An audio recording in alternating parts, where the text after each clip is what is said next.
Today, I have Daniel Powell from Optimal Dynamics, CEO. Here to talk about, you guys have, you just closed some funding, which is really exciting back in June. Yep. And you've got your public launch coming up, right? Yep. So why don't you just tell us a little bit about yourself. Tell us a little bit about what you've been building. Yeah. So thanks for having me on. We just closed $4 million, which during COVID was quite an interesting turn of events. And I guess good that we came out fighting well. So at Optimal Dynamics, meetings. Yeah, lots of Zoom meetings. Yeah. So what we're doing here at Optimal Dynamics is really trying to be the decision layer of logistics and supply chain. And I think that's a big difference than what you hear a lot of the markets. So the last 3-4 years, the capital investment within logistics and supply chain technology has just been immense for good reason, it being such a large industry and it being so far behind the times. But you relatively hear it go into basically two buckets. So the digital freight marketplaces, the Uberization of still everything, and it has a good place in the market, but we're still unsure whether the dramatic impact it's actually going to have. And then you have all the data coming up, the visibility providers, the ELD providers. But what is still persistent is the inability to make robust, efficient decisions and actually automate those decisions. And the reason it being nothing to do with it. Yeah, it's just so hard to make decisions off of data. The data is bad. The logistics is incredibly messy. And so what Optimal Dynamics brings is almost 4 decades of research and development specifically geared to the logistics industry to make logistics operations more efficient. So we are a Princeton University spinout. The underlying technology behind us has been used to manage billions of dollars of assets from major railroads to trucking companies, to LTL companies, to the Air Force and engine management. The underlying technology basically handled it all. Where I don't think everyone knows. So you're talking AI then, right? Yeah. What we do and what we call the underlying technology is something called high dimensional artificial intelligence. And this is a really new flavor of AI you hear all of the time. So, AI is thrown around everywhere. Often you hear neural nets or different types of statistics. Half the time it's actually nothing. And it's hard for the user to tell. But what typically, even real neural net AI can't handle a logistics problem. They made a huge hurrah, like Google, when they were able to solve the game of Go, which was supposed to be a lot harder than chess. Right. And I'm not a Go expert, but solving a Go game is like 1/1000th of the problem of solving a trucking network. And so when you understand how big these solutions get, you understand that's why it's taken so long for any sort of real robust systems to actually make an impact here. To do it right is hard. And while people in logistics, the truckers, the managers, the dispatchers, they don't know what this math is, they do know what works and what doesn't. And so you could get a sales pitch past them, but when you deploy the product, you can't get a system that's making terrible decisions past them. And so it's been decades in the making to have a system that allows basically the automation and optimization of the whole planning cycle of a truckload fleet, which is where we're focusing on immediately. And so this is from detailed strategic analysis, improving the load acceptance process for your private fleets, making sure that their private fleet's taking the right load versus using purchase capacity, your core carriers, spot market loads. And then if you're managing the actual asset-based fleet, making sure that right driver is taking the right load. So this is the process that used to be very hands-on for good reason. Technology just didn't do an effective job of managing it. And it was such a messy problem that you ended up just needing seas of people to actually handle it. And so our product Core AI is really, we think, the first step in the right direction to actually automate these decisions within starting trucking. But this isn't just a trucking problem. This is, we think, plagued all over the supply chain and logistics industry. And so that's really where we're taking the company. Me as myself as a background, I'm obviously a young entrepreneur. I had a finance background actually, so I enjoyed both the building of the company and also the running the business. But I came from an interesting family. So I co-founded the company with my father, who literally wrote the book on the industry. He's been working in logistics and supply chain and also being a professor at Princeton for 39 years. And so he's always had one foot in academia and one foot in actual logistics, real logistics. So the technology that he created was very robust. And we kind of joke that, he had two companies before this and he couldn't find a good CEO for his third company. So he had to make one. And then, then I got looped into here. And so it was kind of sort of picked, kind of didn't really have a choice to go into this area. But well, it looks like it's working out so far. Yeah, it's working out so far. So we're about 11 full-time people now. We raised about $4.4 million to date. We've been revenue generating since our inception, which is really great. And while it's taken a while to build out the technology to the point of where we're, going public with it, we have a very robust solution, and we're pretty excited to, what the next 18 months are going to unveil for us. Right. Yeah. No, without a doubt. And I'm excited to see what comes for you from you guys and what, improvements you're able to bring to the market. You kind of hit the nail on the head where AI is becoming a buzzword, right? And I'll admit it, for people like me, I'm not deep into the world of AI. When you start talking about, neural net, I start, right. I'm like, I don't even, you could be speaking a different language at this point. And so it's interesting to see where this is going to take the market, right? And how, like, the staying power, there will be winners and losers, so I'm curious if you could explain to me, like, I know you've put a significant amount of development into this product and into the science behind it, but if you could take me just a little bit more through, like, what you think makes your AI platform, this decision platform, stand out. And also, since you've been doing tests and things, can you help me understand, like, maybe what improvements people have been seeing, what kind of, like, percent changes and things like that? Sure. So one of the biggest, I had someone ask me about, one of the things that you pitch about a solution like this is they can take in more detail, but that's kind of before the point. What makes logistics so hard, that is a very structured problem, and you actually generally have a very small amount of detail, and it's in the presence of a lot of uncertainty. And so what you can't do is have a solution that creates perfect plans in the future, because they just don't work. And so what makes our system a little bit different is its ability to learn from very unstructured data, its ability to handle uncertainty, something called stochastic optimization, and its ability to actually handle these problems and make robust decisions that have enough redundancies in the real world that they can actually take in place. And so there's a lot of learning that happens without the system, but its ability to manage information that it doesn't know yet is probably one of its most key pieces. And so what we're doing a lot is about thinking about tomorrow. So you have, visibility providers allowing you, P44, ForeKite, saying, like, what's happening right now? Right. When is my driver going to get here today? But that next decision is what is really going to drive efficiencies within these networks. What is going to happen next? And being able to make decisions in the future before you know that information is a very difficult task. And so this isn't the world of, like, a neural net. If you show it 1 million pictures of a cat, and then you show it another picture of a cat, it says cat. But that's not a very good way to you can't run a trucking network with that type of algorithm. You can't just feed it. There's not enough data in all of logistics to run a proper neural net and make decisions off it. The data is too unstructured. There's just not enough of it. It's not robust enough. And so you need to create a structured learning environment for these systems to run and actually learn and manage uncertainty. And so a lot of the education we actually are going to be doing is about, what is AI? What are the different flavors of AI? What is stochastic optimization? What are all of these words that we're saying that truly no one understands at all? Because we feel that they're important.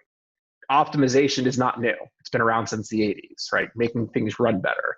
But optimizing under the presence of uncertainty, and COVID has done a great job showing about how uncertain things can be. So creating plans that can handle even these uncertainties. When you're planning the future, you're not just planning one future, but you're planning dozens of different scenarios and dozens of different outcomes.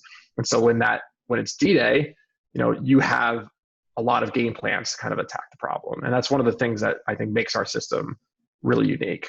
In the real world, we've been able to improve asset utilization by nearly 20%, 18%, cut costs by up to 13%. We've been able to reduce the number of full-time people making decisions. One of the key byproducts of making a highly detailed problem is that you don't actually need as many humans then making decisions. You can have people manage by exception more than anything else. And we've been able to reduce full-time people making decisions by 90%. In one case, went from 10 full-time people making daily decisions to just one person managing by exception. And we feel was a very big achievement, and was kind of the first real data point to the productization of this massive data set. So this underlying system was actually developed between Princeton University and Schneider National to create a detailed strategic analysis system. And it saved them almost $40 million a year, I believe. So it was extremely impactful there.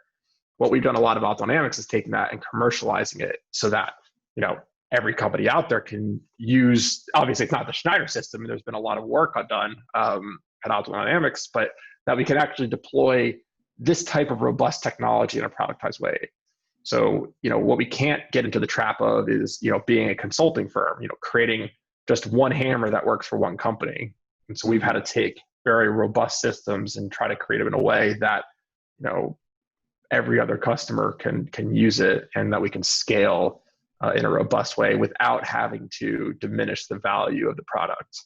Because if we start diminishing the value of the product by oversimplifying the problem, then we're just like every other optimization platform out there. Right. And so that's what a lot of the work that we focused on. But we've been pretty excited that we've actually, why we took so long is we really want to make sure the engine was driving real meaningful impact. Not just like a case study that you mangle, but it was actually driving actual impacts at an actual company, making real decisions. We had one company that, while I can't mention them by name, they went from 125 vehicles to 100. They actually started selling off their vehicles, their assets, because they didn't need them anymore. They just were sitting around. And so they were being so much more effective with their asset utilization that they could just do so much more with less. And so we're really hoping that we can start rolling this out to other fleets, because we think that they'll see similar benefits. So is there a limit, or is there a limit to size, right, in which a company could see these kind of improvements, or is it kind of agnostic to size of the organization? So it's pretty agnostic. Now, a 2-truck company driving around the US, it's probably not our cup of tea. That's really for those, convoys and Ubers. Those are the types of applications that they're really going to be geared for. For us, we really have 3 focuses. So we have the 4 higher fleets that are probably around 100 trucks and up. We can take it a lot lower, but just as an early company, we have to, segment a certain target market. Right. Then we have private fleets, pretty much of any size. So this is, the companies like Walmart, Target, anyone who owns their own trucks, having to make that decision of managing their own private fleet, and then also using this purchase capacity that they've set aside to manage the balance. And then we can also work with any carrier, any shipper that is using a dedicated operation that they're managing. So they're still managing which loads are moving with their dedicated fleet. And while they don't change the oil or pay the drivers, they're still kind of managing a truckload network, and it's still an application for us. We've tested this down to 20 trucks or so, and still been extremely impactful. We've also stress tested it up to 100,000, which doesn't exist anywhere. And so there's really no company that's either too big, too small. And for the bigger enterprises out there, there's not a company out there that's too big. I mean, we didn't start by building this thing for a 5-truck company and then build it up. It started by development, by working with one of the largest providers out there, and then we productized it down. And so it's kind of very robust in its roots. That's really cool. And so how new technology tends to scare people, especially logistics is, it's a slow moving vehicle. It doesn't turn very fast. It doesn't adopt new things very quickly. There's a lot of risk into bringing new stuff in, a lot of investment. So So how difficult is it for you to get working with an organization? Because there's a lot of data integration, I assume, that's got to get put in. I don't know. I don't know what I don't know. So like how long it would take to get like up and running and to start to see like these Sure. optimizations coming out. Yeah, integration is something that we work on endlessly, improving the friction to onboard us. And one of the really cool parts about our system is that there's sort of three tiers of it. You have the strategic component and these tactical and real-time components for the day-to-day operations. Mm. Um, we really like to start with the strategic platform. And that's kind of moving the big levers, making sure everything's working right. If there's any big changes that you need to do in your company, you can really implement those quickly and easily. And to get started using that, all you have to do is drag and drop a historical load file, an historical data file of the loads that you generally have to move into the system. And so you just can do a CSV output, drag and drop it. We can map the solution right in the platform quite easily, and then you're up and running in a day or two. Wow. So you can get started right away while you integrate. And so right now we have to integrate directly within the TMS systems. And so the TMS systems push us data to run our operational system. But we're starting to do a little bit of work to see if there's ways to kind of streamline that process even further. And so to basically minimize any sort of integration that's needed to onboard our platform. But even with that said, generally a person can get up and running in a week or two. And we have a lot of pre-built connectors that they can leverage. So, we know that not all these companies also have huge IT staffs or anything like that. And so we need to be pretty cognizant of that and make sure that, we're giving them an efficient way to use our product, because they're not set up to just use solutions like this out of the box. And so we do a lot of thinking around that. That's awesome. And so you guys you're coming up. I mean, full transparency, we're recording this a little bit early, but today is your day. Today is your public announcement. Yep. So I know you got a lot on your plate. I know you're going to be really busy coming up, but what do you think is next? Like I know entrepreneurs. I know how you guys think. I know the way you work, and you don't stop with like, okay, I built this and I'm done. So like you're already on to the next steps. I know you are. So like, what's next? So the straight answer is, we're really focused on the trucking industry right now, all flavors of trucking. But what's next after that is something that I kind of maybe hinted at in the beginning. We see ourselves as the decision layer of logistics and not just trucking. And so we want to be that really robust decision-making layer for everyone. We want to be, even if that's just behind the scenes, when someone's making a decision within any part of logistics, that's maritime, air, rail, drayage, we want them to be hitting our systems to make those decisions.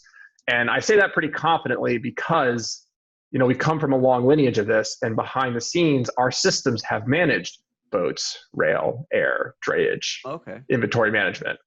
And so the system technically can handle all these things. It's all about just developing the business case. We feel that we want to really grow through conjoining verticals. So allowing people to make decisions, not just siloed in logistics, but throughout the logistics and supply chain networks. The inventories work with the trucking networks. And if you can have inventories that are pre-planning and dealing with the trucking networks and the capacity, you can start having these 1 + 1 = 3 events. And so that's kind of our next steps. Next 18, 20 months, we're going to be pretty laser focused on the rollout within the logistics market. Trucking happens to be a fairly large industry, so we can get stuck here for a while. Yeah, we can get stuck here. Work to do. There's plenty of work to do, and we can get stuck here for a while. But that decision layer is really where we're going to start. You're going to catch us moving to other industries before you catch us working with those 5, 10 truck carriers. We're going to be sit at that kind of enterprise decision-making level, and we're going to be more of that horizontal layer throughout logistics, just because that's the inherent nature of how our system works. It's just very good at handling these problems. So that's where we're going. But you are right. I love it. I like it. No, I like it. And so are you guys focused on like the US market, or you have an international focus? Right now, US, Canada, the North America. It doesn't matter for the systems. We have some customer calls, one coming up in Japan and Europe. Right now, I think we're broadly focused, and most of our outbound effort is dealing with North America, US and Canada. And I think that's just the inherence that the US logistics market is fairly large, and there's basically limitless companies there. But the underlying system, I've had people ask me this, the underlying system isn't bound by regions. It doesn't care where you are in the world. Each country has its own federal regulations that you have to manage, but the math problem doesn't change. So we've deployed our system in Hong Kong. We've deployed our systems all around the world. But North America is probably where we're going to sit, and at least our main focus of go-to-market. That's interesting. So you don't have to change a lot of the system based on like what country you're in. Like, so the same software, or the same, I don't know, software is probably the wrong word, right? But the same system that works in America works in like Saudi Arabia. Yeah, it doesn't matter. I mean, the system doesn't care. It's not very biased on countries. And so all we need to do, and there's a very specific place that we input it into the system. You have the federal regulations. And so the DOT hours of service change. Some countries are a little less structured than others. And so sometimes there's the complexities there that while there are federal rules, they don't really follow them. And so, you have, I mean, the US is like that for quite a while. So you have to follow those. But in terms of just moving to new countries, all it is making sure that you have the right federal regulations and any sort of unique constraints around that. But in terms of the math behind the scenes and the system, that all stays the same. Well, I think if word starts getting out that you're driving 20% optimization, I think that you're going to have some international folks knocking on your door. There's some big companies out there, I guess. Well, and well, and we have a wide audience that's international as well. And so a lot of people are going to see this. And so you might hear from some of them. But it's exciting stuff. This is really cool tech. And I personally am like really excited about like the future of AI, maybe slightly scared of Skynet, but still like really excited about like where it's going. Do you see there being a time where like AI starts replacing some of these roles, where it starts taking over like a transportation manager's position and managing all of this for the company? Like, the blunt answer is yes. Part of me as a technologist see, roles change, and that happens everywhere. As this technology comes out, some of our users went from people in the weeds every day to more manager level. They're managing the networks at a more higher level. But the inevitability is that if you have people making manual decisions on an individual basis, and then you have a system come there that can do 90% of it, you still need that one person, but you just need far less people. And so you'll see some roles change, and then you'll see the inevitability of some jobs get replaced. And humans, and one of the hardest things, people always ask you like, hey, can the system do better than a human? And I'm always stunned. I just said, I can't believe your people do as well as they do. Like, I can't believe that the woman sitting down there being planning and dispatching can actually manage that many trucks as well as she can. Humans are terrible at solving these really complex math problems. We're just not good at it. Right. But what we are really good at are solving strange problems. What happens if a driver pops a tire and is going to be out on the road for 6 hours? Or what if he drives into a tree? We're really good at picking up the phone and solving that problem. How do you fix the situation? And computers are terrible at that. I mean, they have no idea. They're very good at solving very complex structured problems, but they're not good at solving that. And so I see humans taking more time on customer service, handling more of these complex issues, and having more bandwidth to deal with these issues that they maybe not have to deal with. But I do see the inevitability of some of these jobs being augmented by computers. And it's sort of some of the inevitability of, the automated truck driving routes. I see some of these routes being completely automated by full self-driving cars. Some of the more complex places that trucks, they're just not ready for. That probably could be 20 years away. But there's going to be an evolution of automation into these jobs, especially if the trucking companies aren't willing to pay, for the truck drivers. They're not willing to pay the rates they used to. And so it's hard to hire. Once you get the computers right, you don't have to pay a computer. And it doesn't need to sleep, and it doesn't need regulation. Right. And so the business cases are pretty profound. And for a system like ours, our goal was never really to set out to replace people's jobs. Our goal was to set out to make a very robust decision engine And it happens to be the byproduct of, in some cases, we don't need as many people making the data decisions anymore. Right. So I just see it as sort of this inevitability. Right. I think it's a natural progression. I mean, in the AI, it's not going to get worse. It's only going to get better as time goes on. Right. So it's only going to get better. The thing that I don't see is, when you still have systems that continually learn and continually get better, it's not generalization of AI. It's not going to start learning new tasks and figures. Those are still going to have to be solutions that are going to be developed and algorithms that are going to have to be built to handle certain tasks.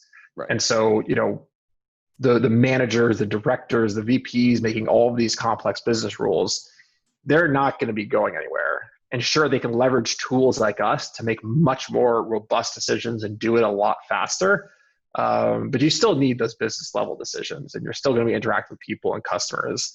And so I don't see that going away, but I do see the phone calls, that's the Uber Freights and the Convoys getting rid of that, brokerage touch points, that going away. And they always, maybe I'm younger and more the technologist, but in the Wall Street days, they said the trading floors would never go away. You need to see the whites in someone's eyes.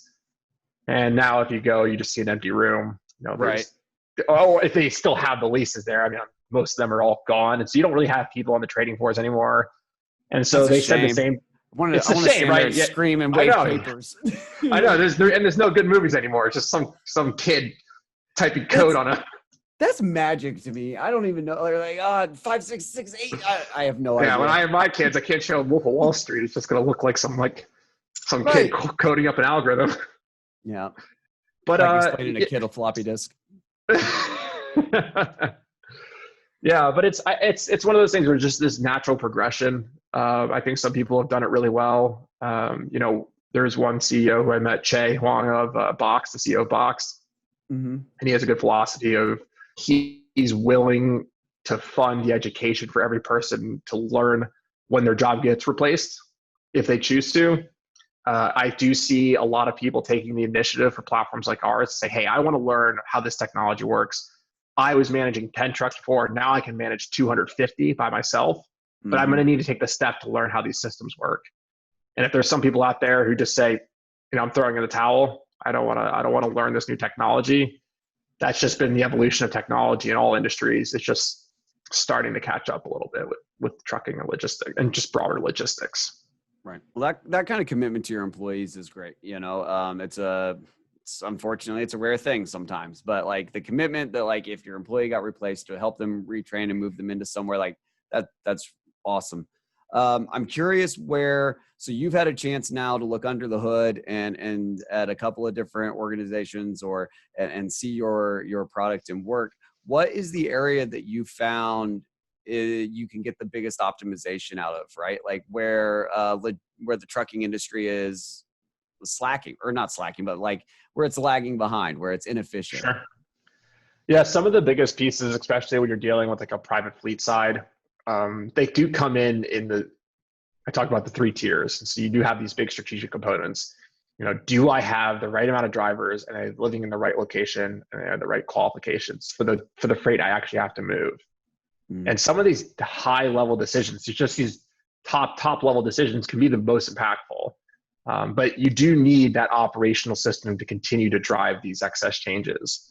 The next level where we see a lot of value, especially if you have a private fleet and they only are moving 20 or 30% of their overall capacity, making sure that the right loads are being moved with that private fleet on a daily basis versus their external.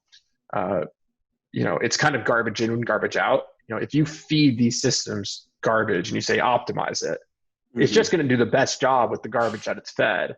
And so if you manage the entire planning process, you can filter out that garbage from the top level. So when you're down to day 1 or day 0 and you're dispatching that driver on that truck, you are 10, 20, 2 months ahead of that. And you've set up the drivers correctly, you set up your network correctly, you're efficiently making sure you're moving the right loads at the right time. It just is a whole management process. And by starting at the top and not at the bottom, it means when you're optimizing those decisions, it's not garbage in, garbage out. You have quality decisions that are being fed in, and we just do even better in terms of the execution. And so that's one of the things that we do really see impact, that it's not just solving one piece of the puzzle, it's really solving the entire holistic process. And one of the technology behind the scenes of us, the really cool piece is that our system has the same technology that handles our strategic decisions, our tactical, day to 2 weeks out decisions, and our real-time decisions. And so that means we sort of break down the silos of planning. We don't just create this perfect strategic plan, and then when it comes time to do your day of planning and dispatching, you have to do a totally new system, and they're just not synced up. So we can create these realistic scenarios offline, and when you feel comfortable with it, like, hey, I want to get a driver's home 1 day earlier, and I want to figure out how I want to do that. Once you've made that decision, you can immediately push that information right to your operational systems to actually implement them in the real world.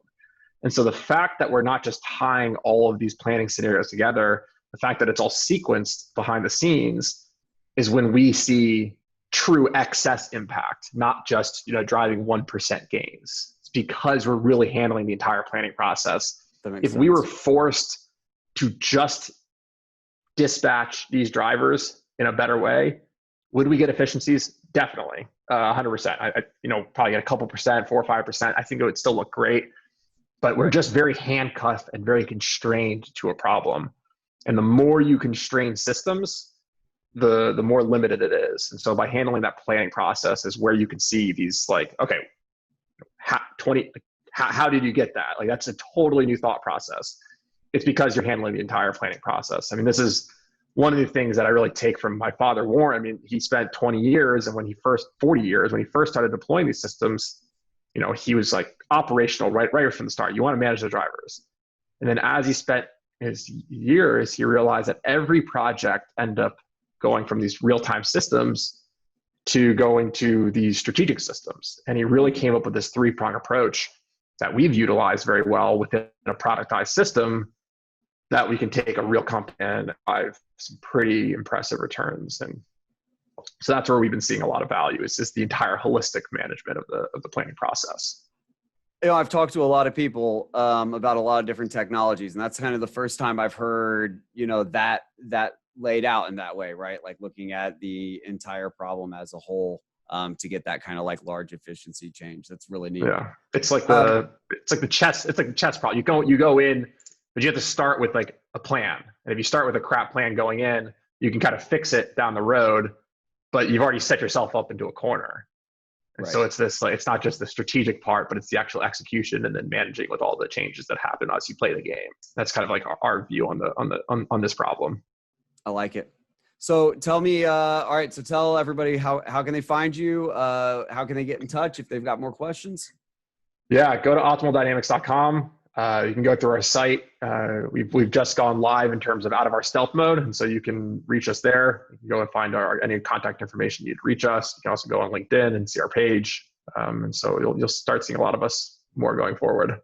Awesome. I hope to have you on again, and maybe we can get someone else from another AI company, and we can all sit here and just talk shop for a little while. I'd love that.